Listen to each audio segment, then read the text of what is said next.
All right, as I've commented in previous videos, I'm taking off the month of December. I'm using that opportunity to get my little rental house remodeled. So come springtime, be able to get a new tenant in here. Windows are in really rough shape, all the windows on the house. So I've been replacing them one at a time. So there's, you can see, it's broken. Had a window air conditioner. We're gonna put in central HVAC. Get this window out. I got the sill framed in. I got the header up there. It's really just a nail strip for the new window. Same rough opening as the old windows. It's just they were narrower because they have, I've already cut them out, the steel weights. Whereas the new style windows, as a counterweight, they use a spring. So I put this one in yesterday. Open with a single finger.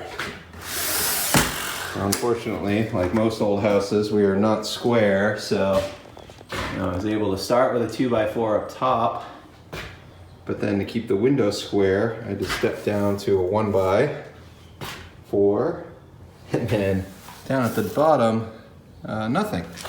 But I got that wrapped. I'll get it all airtight. I gotta get some of that foam in a can to fill my voids. And as you've been seeing in my previous videos, this back bedroom, got the 2 new windows in, first coat of joint compound. Get this one lined. This window is back ordered, so it's like a 3-week delay, but I got this in a couple days ago. I gotta buy some more drywall, finish that up. Moving around to the back side of the bedroom. Got the siding, new siding installed, new window casing. This is all cement fiberboard, Hardy brand. I gotta caulk these seams. All right, so my goal today is to get the 2 front windows installed. It took me 3 hours yesterday to do the one over there. I still have to case the interior, but I'm gonna do that last. I'll case all the windows in one shot because I gotta go buy new lumber for that. I'm debating between MDF or pre-primed pine. And that just leaves 2 exterior windows to go in this 3rd bedroom.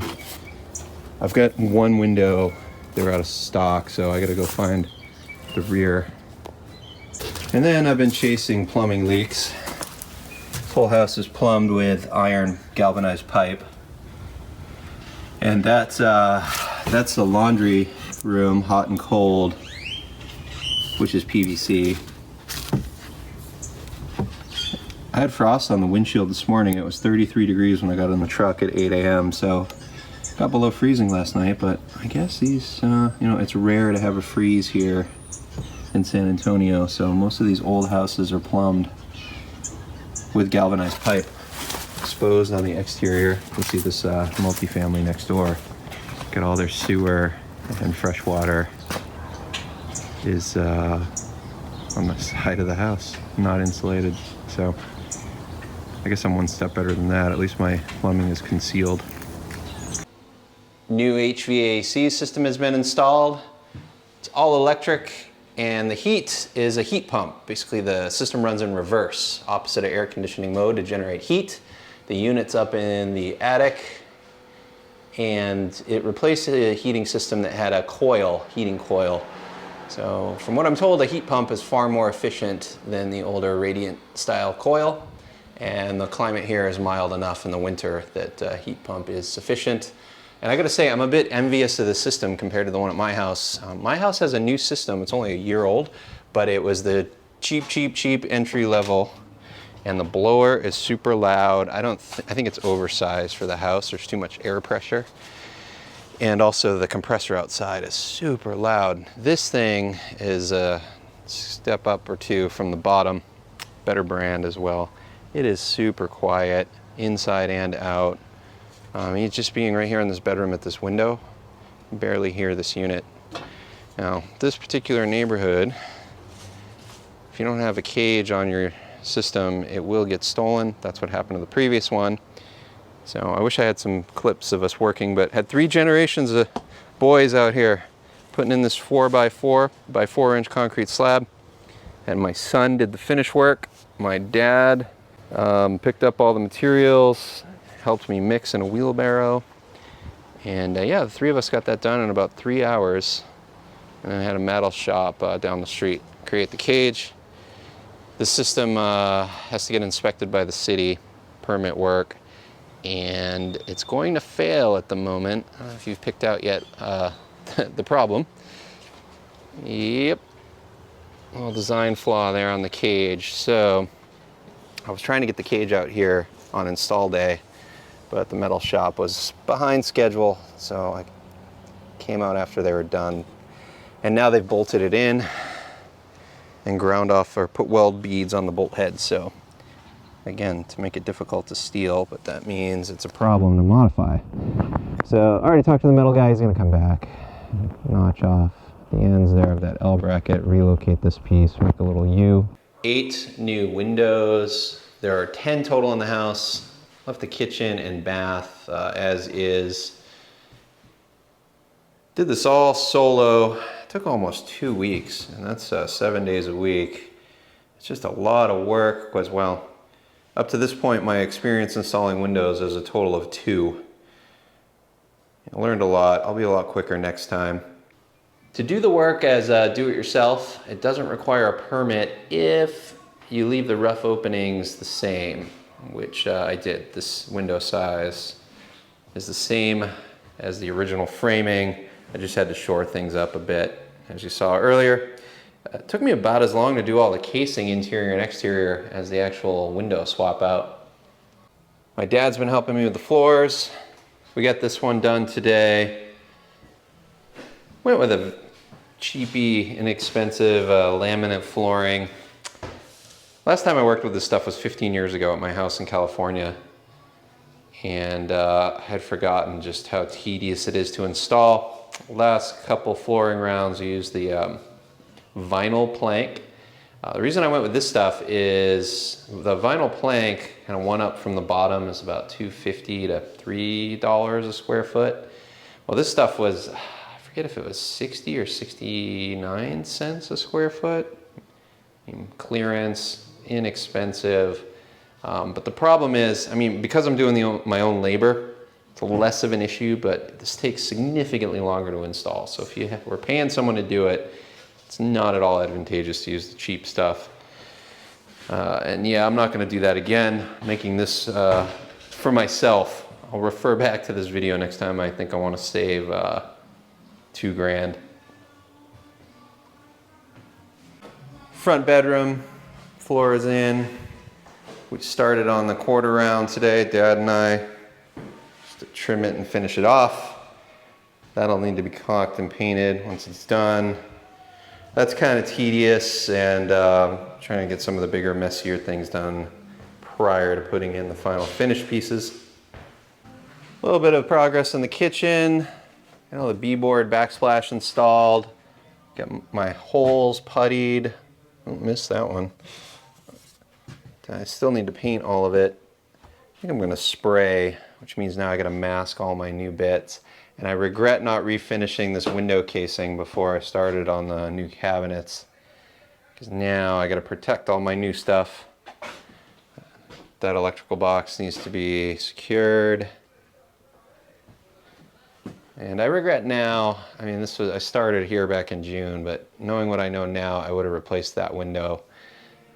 Replacement aluminum window in that opening is less than 150 bucks, and I could get it done in a day and a half. But I'm not doing it now because I'd have to pull the cabinets to get the casing off to get the window out. So yeah. Oh yeah, kitchen ceiling. I got 2 more things before we'll pass inspection. I got to get that register installed and the ceiling put back together. Get all the parts staged, relatively simple. That's an easy project. When I get overwhelmed with something else, I'll finish that. Rear bedroom. Now this appears to be an addition. It's definitely an addition. I don't know when it was done. But, if you recall from a previous video, we had a foundation issue here, some rotten piers that were replaced this summer by a framing contractor. We decided to not jack and level the house out of fear that we'd create more problems. So I put down 2 bags of self-leveling concrete and it feels really good. This is the most solid corner of the house now. Used foam to seal all the cracks, which the foundation guy recommended that. That was a great tip, thank you. Today I installed a second coat of compound, finished off the corners. It's taking several days to dry. That's because it's super humid right now and chilly. And I can't leave the windows open to let the house breathe overnight because anything that's accessible gets broken into or stolen.